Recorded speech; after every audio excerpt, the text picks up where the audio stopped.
नाज़रीन, पाकिस्तान में मादनियात के मैदान में बड़ी सरमायाकारी हो रही है। पिछले एक माह में तीसरा बड़ा ज़ख़ीरा जो है वो दरियाफ़्त कर लिया गया है और पाकिस्तान जो है वो मादनियात में भी खुद कफ़ील होता दिखाई दे रहा है। इस पर बात करते हैं। Abdul Hanan global mining expert हमारे साथ मौजूद हैं।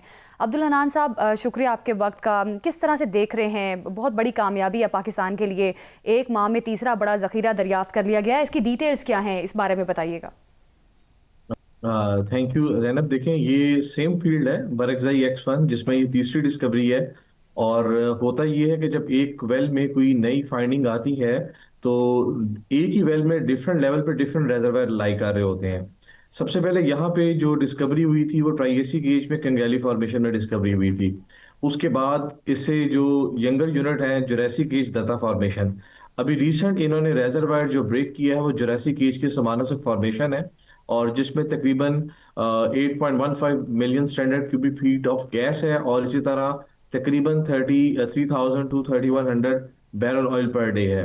तो ये बड़ा अच्छा पोर्टफोलियो ओपन हुआ है नशपा फील्ड में, जो कि ये एक बहुत पुरानी फील्ड है जिसमें तकरीबन ओजीडीसी का वर्किंग इंटरेस्ट है, जीएसपीएल और पीपीएल का म्यूचुअल शेयर है। और इसमें कि ये 14th वेल है और ये फर्स्ट स्लार्ट वेल था जिसमें ये तीसरी बड़ी डिस्कवरी है ये। सो ये जो छोटी छोटी जो डिस्कवरीज हैं ये डेफिनेटली रूम्स ओपन अप करते हैं। कोहार्ट हमारा एक बहुत निचोर बेसन है और इस बेसन में भी बहुत से प्रोस्पेक्ट पड़े हुए हैं। और जुरासिक ऑलरेडी पहले प्रोड्यूस कर रहा है, पेलियोसीन एज की जो रॉक्स हैं। लेकिन ये जो डिस्कवरी है जिसमें ओल्डर जो रेजर्वायर लेवल लाई कर रहे हैं, ये एक न्यू चैप्टर ओपन अप करेगा। और इसी तरह सिंध में भी हमने देखा है। अब्दुल हनान साहब, बड़ी माजरत साथ आपकी बात काट रहा हूँ। देखें, आप जो बातें कर रहे हैं ना इल्मी तौर पे, और ये बड़ी ऑथेंटिक बातें हैं, लेकिन हम जैसे जो आम पाकिस्तानी हैं ख़ास तौर पे वो ये जानना चाहते हैं कि खुशखबरियाँ क्या हैं। देखें, एक महीने में अब ये जो अगर देखते हो मजमूई तौर पर योमिया 9,480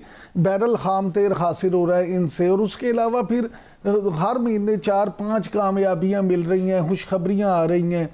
एक तरफ कहा जा रहा है जी बरतानिया आ गया, दूसरी तरफ कहा जा रहा है अज़रबैजान आ गया है, चीन की खुशखबरियाँ हैं, तेल अब यहाँ निकल रहा है। कोई ऐसी खुशखबरी सुनाए कि इसका मतलब ये है, अगरचे हमें अंदाज़ा है कि ये काम सारा टाइम टेकिंग है, लेकिन क्या ये चीज़ें जो हैं वाकई ही मुमकिन है कि पाकिस्तान में तेल सस्ता भी हो और हम किसी दिन जो है खुद कफ़ील भी हो जाएं? क्योंकि बाज़ लोग तो ये भी कहते हैं माहिरीन कि सऊदी अरब और ईरान से की तरह हमारे यहाँ भी बड़े ज़खायर मौजूद हैं।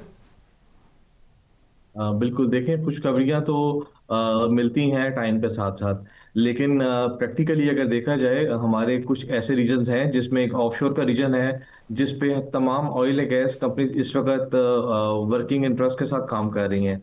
और हमारा कोहार्ट का और जो कोहार्ट के वेस्ट नॉर्थ वेस्ट एरिया है, ये एक ऐसा पोटेंशियल एरिया है जिसमें काफी बड़े प्रोस्पेक्ट पड़े हुए हैं। और तेल का सस्ता होना, देखें जो ये छोटी छोटी डिस्कवरीज हैं, हमारी जो नेशनल डेली की डिमांड है उसको तो मीट अप नहीं कर रही। इसलिए जो नेशनल ग्रिड में हमारी रिफाइनरीज हैं, कुछ हम खाम तेल बाहर से इंपोर्ट करते हैं, बाकी हमारी लोकल कंजम्पशन है जो हम एक्सप्लोर करके नेशनल ग्रिड में ऐड ऑन करते हैं। यही केस गैस का है। और इसीलिए भी रिसेंटली जो पाकिस्तान का एक पोर्टफोलियो है सऊदी इन्वेस्टमेंट के साथ, की जो पाकिस्तान की स्पेसिफिकली पाकिस्तान रिफाइनरी लिमिटेड है, वो तकरीबन एक इन्वेस्टमेंट प्रिक्योर कर रहा है 4 to 5 बिलियन रुपीस की, यूएस डॉलर की, कि इस रिफाइनरी के साथ जो हमारी डेली प्रोडक्शन है 50,000 बैरल पर डे की, उसको तकरीबन अपग्रेड किया जाए 100,000 बैरल पर डे।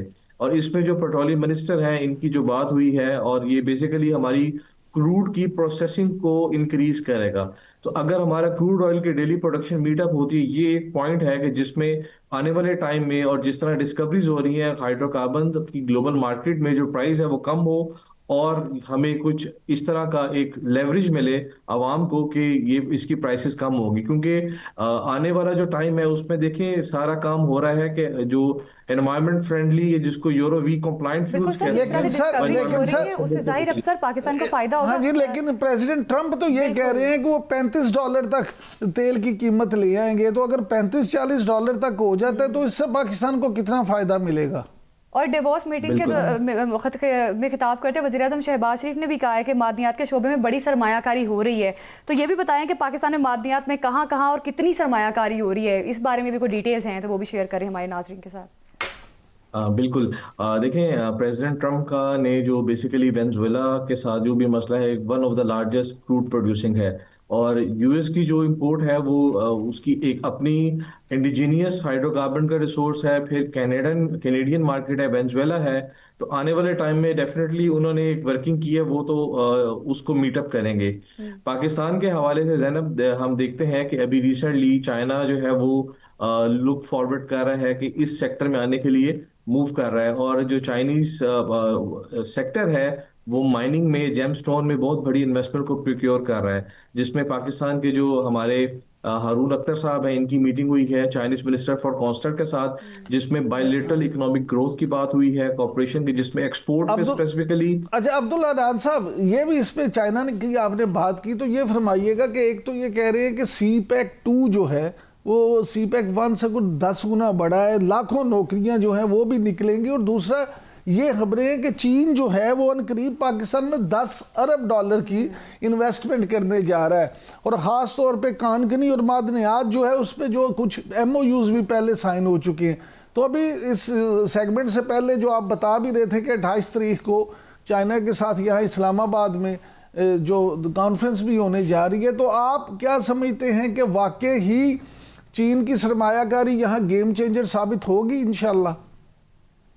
बिल्कुल। देखें, ये 28 जनवरी को जना कन्वेंशन सेंटर में पाकिस्तान की जो ट्रेड मिनिस्ट्री है, TDEP है, और मिनिस्ट्री ऑफ कॉमर्स है, पेट्रोलियम मिनिस्ट्री है, तकरीबन 40 के करीब चाइनीज कंपनीज पाकिस्तान में आ रही हैं, और ये government to government, direct investor और गवर्नमेंट पोर्टफोलियो की मीटिंग है, और ये एक बहुत बड़ा गेम चेंजर है, क्योंकि देखें, बात MOU से आगे तब होती जब हम उधर विजिट करें या वो लोग इधर आए।